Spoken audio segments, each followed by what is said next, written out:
It's February 17th, and today the commemoration is for Mectild of Magdeburg in Germany, who I'll tell you about in just a second. But the reading is from Mark 7, and this is the reading where Jesus is sort of arguing back and forth with a woman who wants him to heal her daughter. And you may remember that story.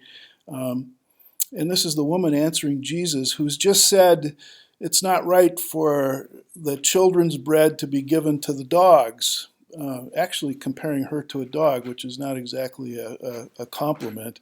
But she comes right back and says to him, but sir, even the dogs under the table eat the children's crumbs. And then Jesus says to her, for saying that you may go, the demon has left your daughter. So she went home, found the child lying in the bed and the demon gone.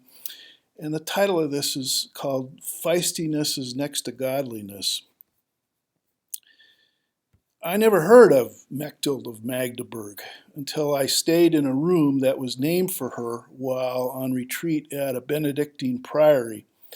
It was several months before I learned more about her from poet Kathleen Norris, who was herself a guest of the Benedictines, Mechtild's adoptive order. Norris describes Mechthild as a fierce medieval nun who walked the fine line between orthodoxy and heterodoxy. I like that. It bespeaks a creative mind which isn't afraid to ask questions or challenge authority, like the Gentile woman in the story from Mark 7, whose feistiness and chutzpah Jesus tells her is responsible for the healing of her daughter. Mechtild's poetry and writing is sprinkled with wonderful metaphors drawn from the life of a woman mystic forced to live in a man's world.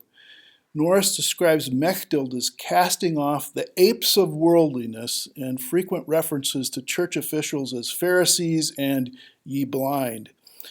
Her battles with male theologians over the Trinity, the role of laity in the church, and the effectiveness, or the lack of it, of clergy meant that she was always on the edge, but she seems to have felt right at home there.